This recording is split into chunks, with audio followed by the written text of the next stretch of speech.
रामधारी गुप्ता, उच्च गति अभ्यास, खंड 1, प्रतिलेखन संख्या 6970, स्पीड 100 शब्द प्रति मिनट। Ready, start. उपाध्यक्ष महोदय, अगर भारत की आर्थिक व्यवस्था को हम देखें तो यह कहने में कोई त्रुटि नहीं होगी कि कृषि उसका आधार है। किसी भी देश की सामाजिक और आर्थिक स्थिति उस देश की भूमि की उत्पादन शक्ति पर निर्भर रहा करती है। यदि भूमि की उत्पादन शक्ति में कोई कमी हो जाती है तो उस देश की आर्थिक और सामाजिक स्थिति में भी कुछ परिवर्तन आरंभ हो जाता है। कृषि भारत के लिए एक आर्थिक व्यवस्था ही नहीं है, यह एक संस्कृति भी है। जो लोग आंदोलन में विश्वास रखते हैं, इनको पता ही होगा कि जितने भी आंदोलन इस देश में होते हैं वे समाज के नाम से, धर्म के नाम से, जाति के नाम से या राजनीति के नाम से होते हैं।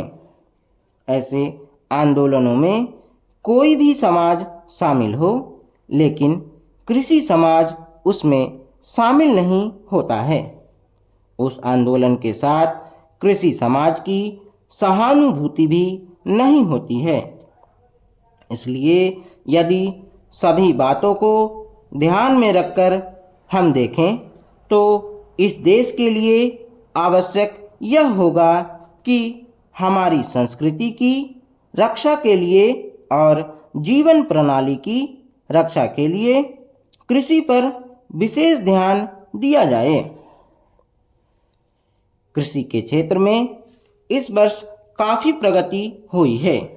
यदि आप 1801 से 1901 तक का काल देखें तो आप देखेंगे कि हमारे देश में 31 अकाल पड़े, जिनमें 4 करोड़ लोग मरे। लेकिन आज हमारे खाद्य मंत्रालय ने 100 रुपये मन के हिसाब से गेहूं खरीदकर एक भी आदमी को मरने नहीं दिया। इसके लिए हमारा खाद्य मंत्रालय बधाई का पात्र है। एक बात मैं विशेष रूप से इस अवसर पर कहना चाहता हूँ। आजकल हम लोग मानव शक्ति पर ज़्यादा ध्यान ना देकर पूंजी पर ज़्यादा निर्भर रहने की कोशिश करते हैं। आपको याद होगा, लगभग 5 दशक पहले में जापान की आर्थिक व्यवस्था बिगड़ गई थी, लेकिन वहाँ के 60 लाख काश्तकारों ने कृषि शिक्षा के बल पर इतना अनाज पैदा करके दिखलाया कि आज वे 10 करोड़ आदमियों का पालन पोषण कर रहे हैं। वहाँ पर 30 ऐसे विश्वविद्यालय हैं जिनमें कृषि की शिक्षा दी जाती है, जिनसे 16,000 छात्र प्रति वर्ष शिक्षा प्राप्त करके निकलते हैं। आज हमारे देश में पर्याप्त कृषि विश्वविद्यालय स्थापित हो चुके हैं। हमारे देश की 120 करोड़ जनसंख्या को दृष्टि में रखते हुए जापान एक बहुत छोटा सा राज्य है, शायद हमारे राजस्थान से कुछ ही बड़ा है। उपाध्यक्ष महोदय, यह ठीक है कि हम प्रगतिशील हैं, लेकिन हमारी गति में तेजी आनी चाहिए। श्रम की तरफ हमारा अधिक ध्यान जाना चाहिए। जो पंचवर्षीय योजनाएं हमने बनाई हैं, उनमें हमारा लक्ष्य केवल यह नहीं था कि हम अधिक अन्न पैदा करें। हमारा लक्ष्य यह भी था कि अच्छे आदमी पैदा करें, जिससे भारत में रहने वाले प्रत्येक नागरिक का ठीक विकास हो। मैं इस बात से सहमत हूँ कि राज्यों में जहाँ बहुमत के आधार पर विरोधी दलों की सरकारें हैं, उनको तोड़ने का अधिकार केंद्र को नहीं होना चाहिए। लेकिन फिर भी हमें स्थिति को देखते हुए भेद करना चाहिए। गुजरात की सरकार टूट गई, इसके लिए हमको अफसोस नहीं करना चाहिए।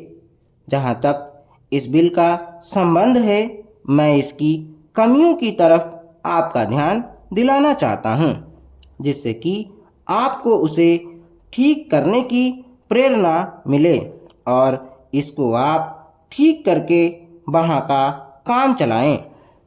इसका आशय यह भी नहीं है कि जो पार्टी सरकार चलाती है वह सब सही काम करती है, लेकिन फिर भी मैं यह मानता हूँ कि जो गुजरात की सरकार टूट गई वह अच्छी बात हुई है।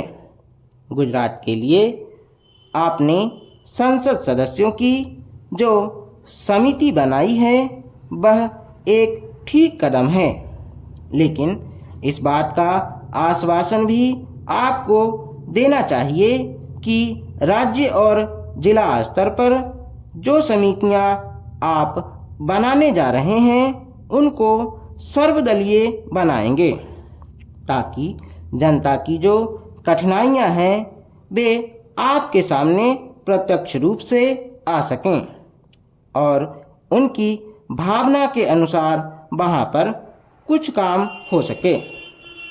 अगर ऐसी व्यवस्था नहीं होगी और बाहर के लोगों को आप उन समितियों में रखेंगे जिनको गुजरात की समस्याओं का कुछ भी ज्ञान नहीं है, तो परिणाम यह होगा कि आप गुजरात की समस्याओं को हल नहीं कर सकेंगे। इसलिए मैं सुझाव देना चाहता हूँ कि आप इसमें ऐसी कानूनी व्यवस्था करें कि जिससे विभिन्न स्तरों पर सर्वदलीय समितियां बनाई जा सकें और उनके माध्यम से सरकार के सामने सुझाव आए कि वहाँ पर किस तरह से काम होना चाहिए।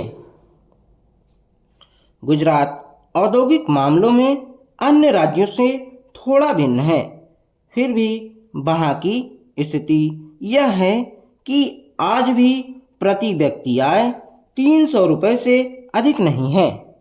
आज गुजरात में अन्य राज्यों के मुकाबले सबसे अधिक कर लगे हुए हैं, यह उचित नहीं है।